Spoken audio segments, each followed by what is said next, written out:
Did he win World Series in Milwaukee? We all know he didn't. Did he build this dynasty in Milwaukee? We all know he didn't. What he did build in Milwaukee with half the budget that the New York Mets currently have now is a sustained contending baseball club where they have consistency from game 1 to game 162. And I can't imagine that of the 4 core players, Edwin Diaz, Pete Alonso, Brendan Nimmo, and Jeff McNeil, we all went into this saying, if you're going to shake things up, you get rid of Jeff McNeil, and he's the one guy still standing. Everybody else is gone. So I imagine David Stearns is going to move on from him one way or another, but I don't know if there's any takers out there if you can package him in a deal to get a guy you really want.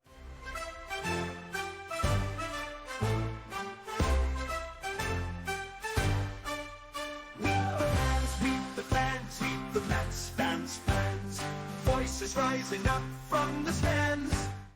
Welcome back to the Meet the Mets Fans podcast. I'm your host, Stefan, and I'm here with a super special guest here today, Mike from PudgyBoyz Sports Talk. Mike, you want to introduce yourself?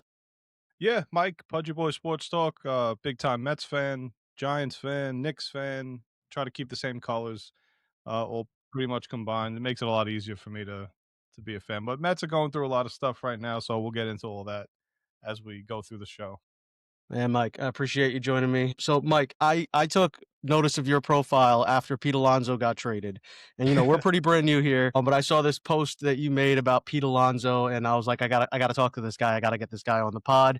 He sent a message to Met fans that they really needed to hear, and it was quite the opposite of the feelings and the message that I had. And I felt like I heard you, and I was like, I got to have other Met fans listening to this guy as well. So I thought it would be a great opportunity to promote your program, promote ourselves, and then kind of combine together to do something cool. Yeah, it was good. When you reached out, I know a lot of the sentiment was, I think it's probably 90-10 with Met fans right now with what's been going on, especially with Pete being the hometown guy. But honestly, I think slowly but surely, a little bit more Mets fans are slowly starting to come towards the sentiment of maybe we should give Stearns a shot. Mike, what we like to do on the pod is we like to bring the voice of Met fans out to Met fans. We give them a chance to host with us on the podcast, and obviously you do your own thing, so you know what that's like. But one of the things that we like to start off with every time we bring someone new on is what we call Amazing Beginnings. And we give Met fans the opportunity to tell their origin story. How did they become a Met fan? So what's your origin story? How did this happen for you? It's a really simple really simple story. Everybody I grew up around was a Yankee fan, and my earliest memory was the World Series. Now I just turned 36. So my earliest memory of cheering for sports teams was 98, 99, 2000, in that range, where all my teams went to the championships and they all lost. So it was the worst time to start cheering for them. Everybody loved the Yankees. Nobody was a Mets fan. I said, you know what? I'm going to be a Mets fan. Simple as that. That's as simple as the story goes. Are there any particular moments in your Met fandom that you're like, wow, why am I cheering for this team? Oh my God. What do you have? How many hours do you have to shoot this? The earliest memory of what the hell was I doing was probably, let me see, like, when they lost to the Yankees, I said, it's still early enough for me to change. And my uncle at the time, who's a huge Yankee fan, he said, you're young, you're 10. No one's going to remember that you were cheering for the Mets in the World Series. So take your chance, change right now. I said, no, it's impossible. No, I'm not doing that. Losing to the Yankees was the earliest of that I could recall of me saying, what am I doing? Why am I cheering for the second-rate team in the city? But that's what I wanted to do. Yeah, I hear you, man. And I feel like a lot of us have that journey of like, or that moment where it's like, is this the right thing to be doing? But this team, they call them the lovable losers for a reason. Yeah. But we're trying to work our way out of being those losers. Let's talk about PudgyBoyz Sports Talk, right? Like, this is your program. You guys have been doing some great work. Tell us a little bit about what you guys are doing on your show. So yeah, we'd started this podcast. Originally we did, me and my two other friends have started a podcast which was not sports related. We did like pop culture stuff, what's popular now. That completely went nowhere. So then one person came out who's not into sports, and then it was just me and my other friend who was doing the sports content. He kind of fell off with the sports stuff. So now it's been just me now for the past, I would say, since May. I've been doing this kind of on my own. I've kept the PudgyBoyz name plural, with the Z at the end, because it's just kind of how we started it. I'm not going to change it. So it started with a podcast that had nothing to do with sports, and then realizing I've always wanted to talk sports.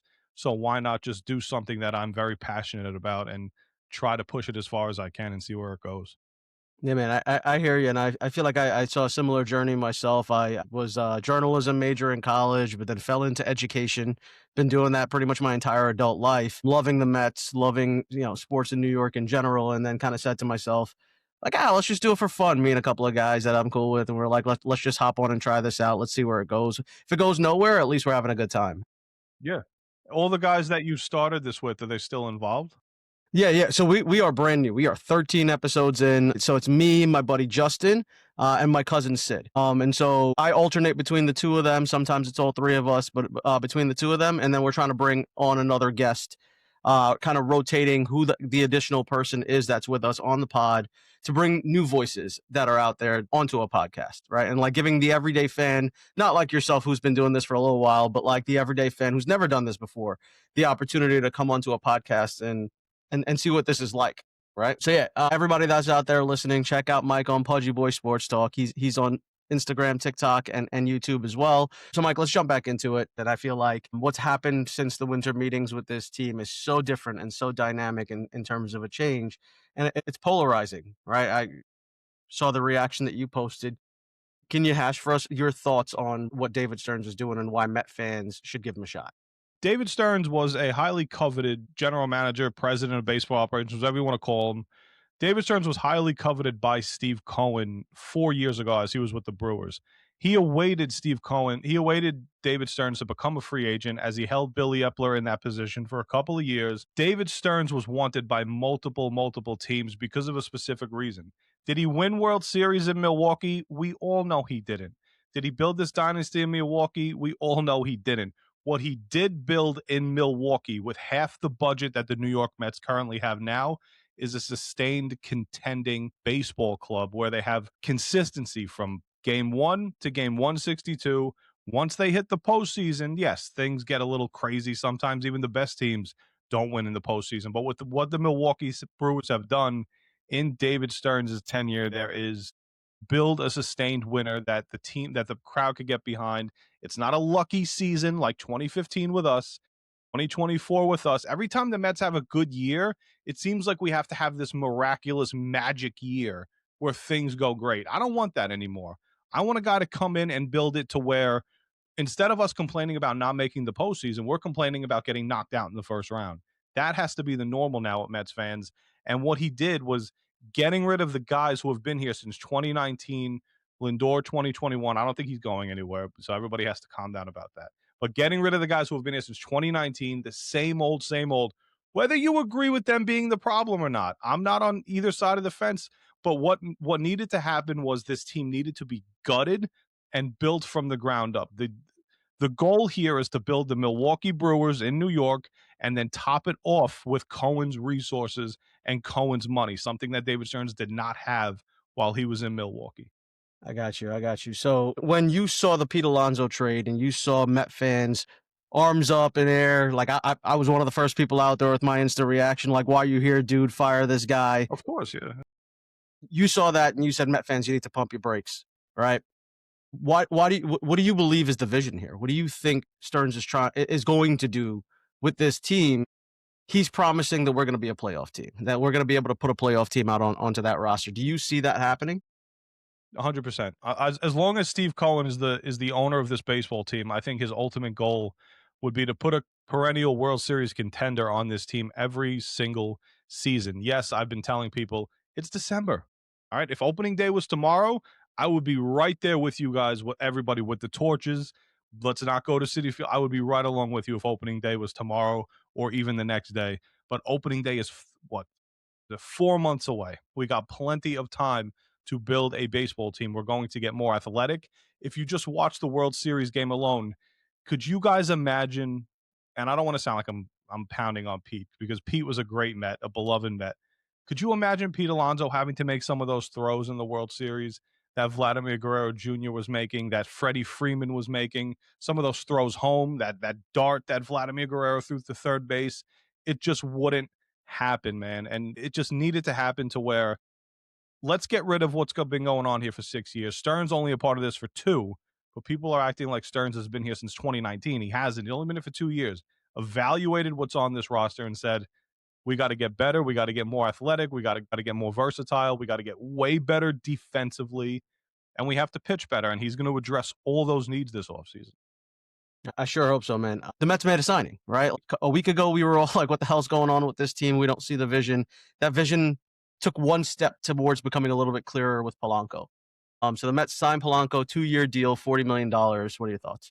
The Polanco signing, I'm going to love more and more once I get the clarity that he's strictly going to be playing designated hitter. This is a guy who played, I think, one game last year at first base, and he's been primarily a shortstop his entire career.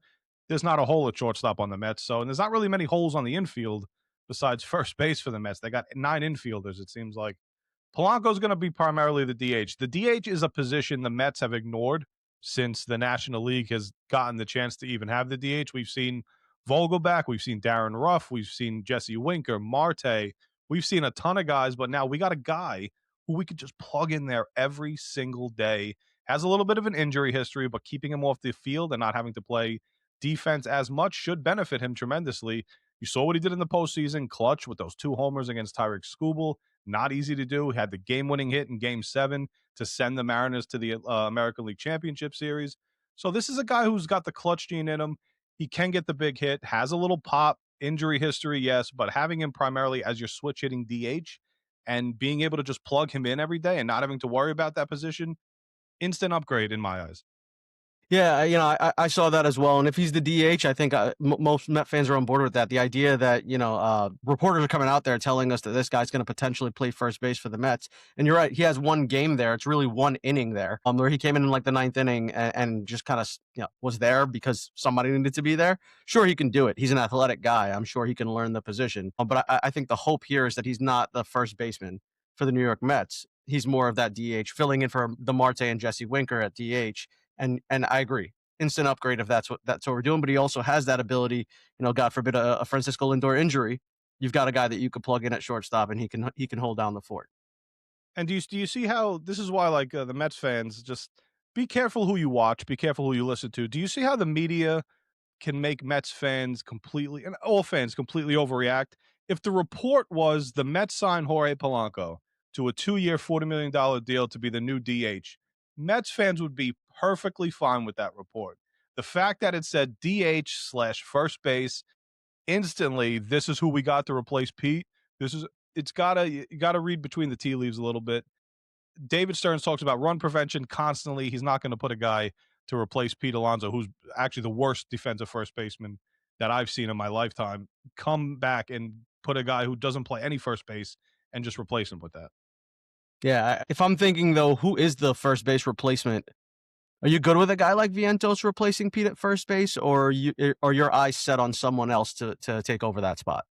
No, I'd love to keep Vientos as far away from first base as possible. Just the little things that we've gotten Vientos with watching him. I don't think it would be fair to Vientos to be the one to replace Pete if he was not. I would look at a guy more like Ryan Clifford. I would be open to if the Mets hang on to him. A guy like Ryan O'Hearn, who's got a nice slugging percentage, who's got a good OPS. He had a very good year last year. Laureano from the Padres, I know they're in talks with them. He could play a little first. Also the outfield. I mean, there's multiple options that I would like to have Pete replaced with, because as long as we're getting better defensively at that position, we could upgrade in other positions that we didn't get any productivity from, and it'll balance out the lineup. Yeah, absolutely. I don't think when you're looking at replacing Pete Alonso in this lineup that you're going to find someone who's going to hit 35, 40 home runs and 120 RBIs, who also is your first baseman, right? That offensive production, it's going to have to come from somewhere else. And you want to get better on defense. Like I'd even be open to a guy like Ty France, who's a great defender, if you're telling me that you're going to go get the pop from somewhere else. Love that. I love Ty France. This is just a lot of question marks still with where this is going.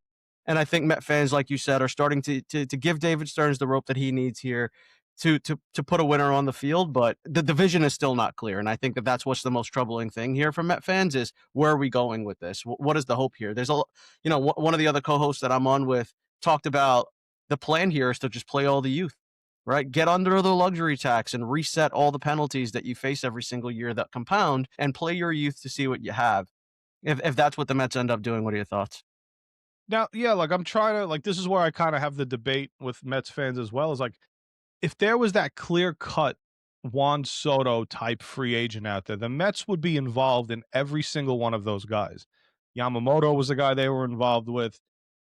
There's not a clear cut, we have to go get this guy. And so, Bellinger's a name that keeps coming up. Do you want to give Cody Bellinger 8 years? Do you want to give Kyle Tucker 8 to 10 years on what it's going to take? I mean, Steve Cohen might want to do it. I don't know if David Stearns would do it, but there's not that guy out there that we have to just go overspend on. Like Soto was such a unique situation, and the Mets will be involved in on every one of those guys. Trust me, as long as Steve Cohen is the owner of this baseball team. I just don't see where the Met fan, besides a bunch of trades, I don't see where the Met fan wants to go overspend on some guys, but bringing the guys that we have back, as we spoke earlier about the Mets being, you told me, I think at 278 with the number. Now, you're adding Pete to that, which is 30, that puts you at 310. You're adding Diaz to that at 20 plus, that puts you at 340. And now you keep Nimmo on that with 20. That now you're at 360, and nothing's changed with the team. Where are you getting the improvements from? That's where Mets fans are like, just add pitching. No, then your payroll is going to be almost at $500 million. It just doesn't work that way. Yeah, absolutely not. And I can't imagine the Met payroll going over $350 million. That's a little bit more than it was last year. I think that's imagining that Cohen is still willing to spend that kind of money. And I think 350 would be the high end of where you're going to go. So obviously all those guys weren't going to be able to come back with the changes that Stearns wants to make. We'll see what he ends up doing. Some of the pathway could be these international players. So the first guy that's up on the screen here is Murakami. I have his numbers down at the bottom, little graphic design here of him in a Met uniform. This is a guy that's been talked about. November 8th is when he was posted. December 22nd is when he's got to sign by. That's one of the earlier times. That's a couple of days from now, right? He's got to sign a contract with the team by December 22nd. He's the youngest of the crop. He's 25 years old. He's a power hitter. He's got 24 home runs currently in the season that they're playing right now, 52 RBIs. This could be a guy that can be an instant replacement offensively for Pete Alonso. What are your thoughts on him? Yeah, I'm all for bringing in a guy like Murakami. There was a stat out there that was getting completely misinterpreted where he was hitting 095 against 94 or 95 plus mile an hour fastballs. That was completely overblown, and it was just not true. Those stats were for like 11 at bats through a certain time period. This guy could completely hit the ball for power, for pop. He's done it against some of the best pitching that Japan has to offer. I think getting him in here at first base would be a very suitable replacement. Now you start to extend that lineup, Polanco, Murakami, and you could start making an upgrade elsewhere in center, and then you start looking more like a complete team. Yeah, I think the one thing that people say about him is he's not a great defender. He's played some third base and some first base, but not a great defender. The guy that I think I'm a little bit more interested is the next guy that's going to come up. It's Kazuma Akamoto. So Akamoto has some ability to play the outfield. He also has the ability to play the infield at third base and first base. Much better defender. A guy that is a contact hitter. Started off his career a little slow, but then has really picked it up over the last 5 seasons. Has hit a ton of home runs, 25 plus home runs over the last 5 seasons. Right now he's batting 322, 15 home runs, 51 RBIs. Last year was 27 home runs, 82 RBIs. This is another one of those guys that I think could be a replacement for Pete over at first base, gives you some flexibility. He's one that I'm pretty interested in. Yeah, I mean, just for the defensive flexibility alone, David Stearns might be more interested in him than a guy like Murakami.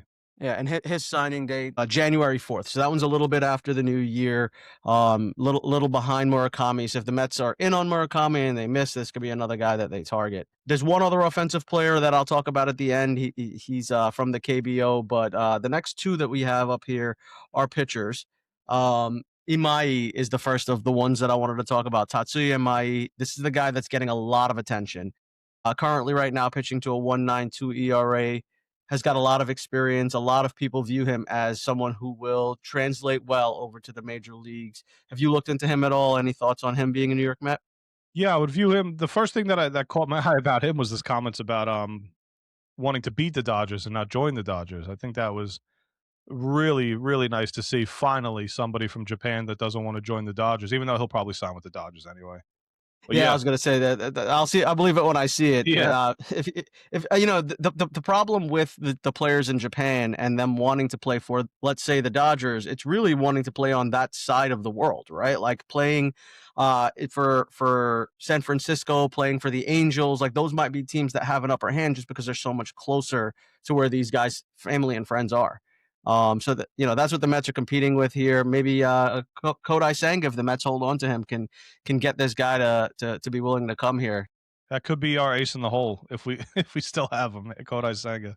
Yeah, my one fear with a guy like him is it repeating the Kodai Senga thoughts and the problems that we have with Kodai Senga as like the guy who needs 6 days, because so many of these guys from Japan pitch in that 6-man rotation, or the Mets who are like, hey, we're not sure if we want to continue with Kodai Senga and what he brings to the table because of everything that comes with him, the need for everything to be perfect, the having to pitch on 6 days rest, the lack of, you know, knowing whether or not he's going to be healthy and going to be able to pitch well. Is this somebody else that we're bringing on that would have a similar dynamic and a similar problem? Yeah, I could view that more as at this point, maybe a Senga replacement if that's the case. And one other picture that I have up here. This one is Kona Takahashi. So Takahashi's a pretty interesting guy. Also pitched really well, not getting the amount of traction that Amai's getting, but Takahashi is pitching right now to a 1.92 ERA. He's 28 years old. He's pitched 163 innings. He's a guy that looks like he's posted as well right now, and his posting date is January 4th. He has to be signed by. So a lot of, like, for all of these guys are posted around a similar time. There's either a 45-day window or a 30-day window to get him signed. Have you looked into Kona Takahashi at all? Any thoughts on him? No, not much. I haven't really.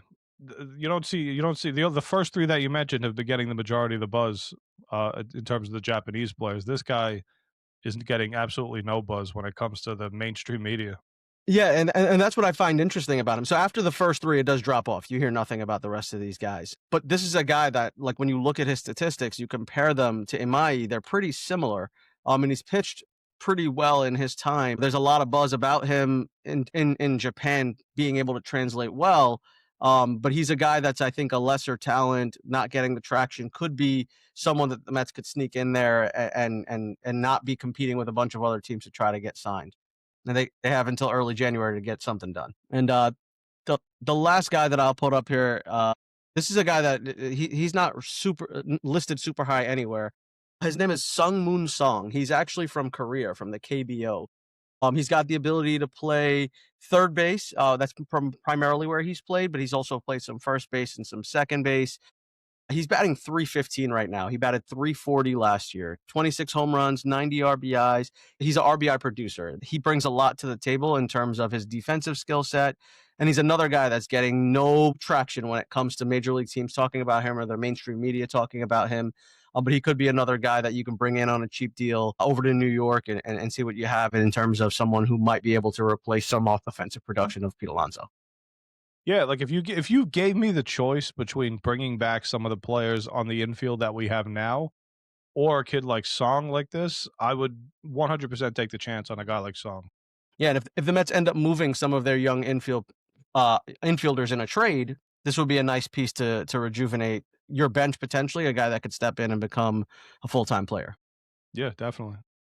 So with a lot of these guys, the market is moving pretty quickly. His signing date, I believe, is actually pretty soon also. It's December 21st, and that's 6 days from now, right? And like no one's talked about him at all. What happens after that signing date, if no one picks him up, is he goes back to his team, and then no one else is allowed to get him after 6 days from now. So, if I were David Stearns, this might be some of what I'm looking at to try to improve this team, especially some of those guys at the back end there that no one's really talking about.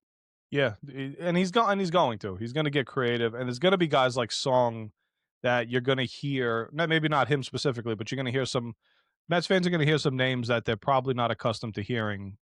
That not named Tatis Jr., not named the big guys. That they're going to go, what the hell is David Stearns doing? But at the end of the day, I think it's going to work itself out. Yeah, if it's any of those guys and you hadn't heard of them until you listened to me and Mike talking about it, give us some credit.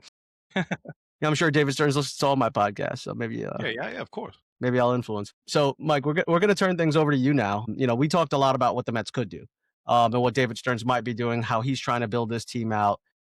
David Stearns is the president of baseball ops for the Mets, and this is the way we kind of played this game on our podcast. Is David Stearns hires you to become the general manager of the Mets. He takes the back seat. He's running the whole organization. Obviously, that's your boss, so his vision is the vision that you've got to kind of work with. But you're the new general manager of the New York Mets. Your current estimated payroll is $378 million. Let's be real and high end of real. $350 million is the cutoff. How do you fix this team? How do you make this team a playoff contender if you're calling the shots? Well, I'm sure he's probably following the exact same things that I'm going to say right now. But the first obvious thing you could obviously get done would be signing Cody Bellinger to play center field. I know I would probably give him a 5-year deal, upwards of 135, 140. Not sure if that's what's going to get it done. I've been reading 7 years, but we're playing the game. So Cody Bellinger in center field is an instant upgrade to the 4 or 5 home runs that you got last year and the 15 to 20 RBIs you got last year in center field. It could also, between Simeon, between Polanco, and between Bellinger, which would be a major upgrade. And that kind of makes up for Pete Alonso's stats not being there. So now bringing in a guy like like a Ryan O'Hearn to come play first base. He's going to give you a good OPS, going to give you good base running, going to give you good defense. So O'Hearn, Bellinger, and Simeon, you're bringing in Polanco. I think your lineup becomes now more extended. Offensively, I mean, run prevention wise, I think I would probably trade for Tyreek Skubal. I know a lot of people are hesitant because of the 1-year rental thing. I get it. It's scary. Anybody but Nolan McLean would be up in a trade for Tyreek Skubal. Obviously, I'm not going to go crazy and give up 9 out of our top 10 prospects. It shouldn't take that much to get it done anyway. But the Mets have a very loaded farm system, and we can't keep all these guys. And some of the guys on the major league roster have to go too. And if it's not Bellinger, I mean, a second tier guy I would do is probably Luis Robert Jr. from Chicago. Very injury prone history. I get it, but the 5-tool potential is there. It's a $20 million hit, putting him in a deeper lineup. Elite defense in center field, which is right up David Stearns' alley. I'm all over the place right now, but I'm just saying the Mets are going to make multiple multiplayer trades. And I think one of those trades that I would pull off would be the Mason Miller deal from San Diego. Getting Mason Miller and pairing him with Devin Williams would make people quickly forget about Edwin Diaz overnight. And David Stearns will be getting praised every single second. Mason Miller has 4 years of control left as well. So in order to get him, it might take a guy like Brandon Sproat or Tong combined with another top prospect like Ewing or Ryan Clifford. If that's what it takes to get it done, get it done. I'm not a prospect hugger. Never been a prospect hugger. I can't stand prospects because out of the top 25 guys in the Mets farm system now, you'll be lucky if 4 to 5 of them are major league contributors to the New York Mets themselves. So again, Mason Miller would be one of the big time deals. Tyreek Skubal. I know the Mets, I seem to be out on Michael King right now, but I would go after Michael King as well. Come into the next year with Skubal, King, McLean as your top 3, back ending that with Clay Holmes, who actually had a pretty decent season, and especially in game 161 where he carried us with 6 shutout innings. Coming in with Skubal, McLean, King, Holmes, Sangha, Minaya, Peterson. I mean, it seems a little deeper once you add a couple starting pitchers. Mason Miller back. I would have loved Tyler Rogers back as well. But offensively, a Bellinger or a Luis Robert, Ryan O'Hearn at first, just to start, possibly moving Soto to left field if you want to bring in a right fielder. I know Tatis is out there, but I don't think he's getting traded. So that's where I would start in terms of run prevention / upgrades in other positions that we didn't get any statistics from last year. Yeah, I mean, that plan sounds great. You know, if David Stearns goes and does that, I think Met fans will still feel their emotions about the players they love not being here anymore, but they'd quickly be able to pivot and say, there's a lot of guys now on this roster that I think I'm going to fall in love with, that I think I'm going to root for. Yeah, I don't know if that plan exactly lines up with $350 million as a budget. You're definitely going to have to move some of the guys off this roster. One of those guys being Jeff McNeil. He's got $15 million that you have to take off this roster. And I can't imagine that of the 4 core players, Edwin Diaz, Pete Alonso, Brendan Nimmo, and Jeff McNeil, we all went into this saying, if you're going to shake things up, you get rid of Jeff McNeil, and he's the one guy still standing. Everybody else is gone. So I imagine David Stearns is going to move on from him one way or another, but I don't know if there's any takers out there. If you can package him in a deal to get a guy you really want, that might be what you have to do. But the Mets have to shed some payroll in order to do some of the things that you're talking about. Yeah, definitely. I mean, that could include Kodai Sanga's 15. Jeff McNeil and Kodai Sanga's combined $30 million coming off the payroll. I think they're making 15 each, even though Sanga's contract's really good actually to keep on your roster, even though he's been a little up and down. But McNeil and Sanga would be two guys instantly that you could just shed 28 to $30 million off the payroll if you wanted to. Yeah, 100%. And if you're adding on two starting pitchers, you're gonna have to move somebody, right, in order to make that happen. Whether that be a Peterson, who I'd honestly like to keep. I believe in Peterson. I think he's a solid pitcher, or Kodai Senga. But we'll see. We'll see what ends up happening with the Mets. I think that's a great plan that you have there, and it would definitely turn the story for David Stearns from this one of like, what are you doing to the team that we love, to okay, all right, I can see how we're going to be a playoff team. And it's not, it's not Mets fans' fault for acting the way they did. This is baseball's fault, dude. The MLB offseason is so snail paced where we're just all waiting for that next move. And the news could break today. Mets signed Cody Bellinger, 7 years, one, whatever. Think of a number. Now it's going to be, okay, great, we got Cody Bellinger. And then 5 minutes later, we're all going to be screaming, what's next? And we might not see what's next for another 4 days with the way the baseball is. It's not like the NFL instantly, man. Instantly, as soon as free agent starts, guys are getting signed right away. It's so the problem is that we lost these guys so fast, back to back days, and now we're all just awaiting the next move, and it's not going to come every single day. Yeah, and I think that's the hardest part. It moved so quickly in the wrong direction for us. Yeah, I think we also went into those winter meetings saying this is going to be like the most exciting thing for the Mets. The Mets building out this roster. We're going to add so many guys. We ended up just losing guys and not really picking anyone up for a couple of days. So we'll see where David Stearns ends up taking this roster. There's one thing I want to throw at you really quickly. Scott Boras just signed Mark Vientos as a client. I don't know if you saw that. Any thoughts on that at all? Does it matter? Yeah, I think he's got about. I think we got about 4 years before he's eligible for that annoying Scott Boras puns that he likes to give. I don't know what he could say about Vientos, but 4 years of Mark Vientos, I would assume it'll be on a different team. I don't think he's coming into next year on the New York Mets. I think he'll be one of those trade pieces that do wind up going. But I mean, maybe he saw what happened with Pete and he said, if I have a few more years like I did for the second half of 2024, I'd be in line for a good payday. So good for Mark. It's the right guy to hire. Yeah, if you're trying to make money, he's definitely the right guy to hire. Mark's got arbitration coming up in the next few years. I'm sure that's why he's bringing in Scott Boras this early to try to help negotiate some of those numbers for him. At the end of the day, those numbers aren't crazy. Like they're an independent arbitrator steps in if they have to figure it out when the player and the team can't. But good for Mark. I think this is a good move by him. A lot of people gave Pete crap for hiring Boras and saying that Boras screwed him when he brought him on because of whatever decision he made by not taking the original offer the Mets gave him. But at the end of the day, it worked out for Pete, right? At the end of the day, he got his bag, he got paid, and it took a little longer than he wanted probably, and it's not here with us, but he did end up making more money than he was going to make if he signed that original deal that the Mets offered. Yeah, that's another thing too, man. Good for Pete. Took a shot on himself, and it worked out. The Baltimore Orioles were the team that was going to come calling, desperate need of a big-time slugger like that, and good for Pete Alonso. Mike, is there anything you want to close out with? Anything that you want to say to everyone? Say to Met fans. I would say just to let David Stearns build the team that he wants to build. It's going to take time. I'm not saying it's going to take 5 years, but he tried to sit here for 2 years. He evaluated the talent on the roster, and he realized this just isn't going to work. We can't keep putting little Band-Aids on this cut because the cut's just too big, and it's not going to work. I need to get rid of the players that have been on this team, and I need to start building it the way I want to. He's going to do that. We're going to get better defensively, more athletic, better pitching. It's going to happen. It's just going to take a little time. Not saying I'm right, not saying anybody who differs from what I'm saying is wrong, but what we all have to do at the end of the day is just give the guy a chance to build the ball club that he thinks he could be a winning, sustained ball club. So at this point, we'll take a deep breath and we await. All right, Mike, I appreciate you. Thanks for joining me on the pod. Check Mike out on his socials, or I don't know if there's a tagline you want to drop for people to check you out on social media. It's at PudgyBoyz Sports Talk. PudgyBoyz with a Z, not an S. Sorry for any confusion on that end. I thought it would be cool at the time, but PudgyBoyz Sports Talk with a Z after PudgyBoyz. So that's YouTube, TikTok. Also on X and Instagram is where you'll find any of that stuff.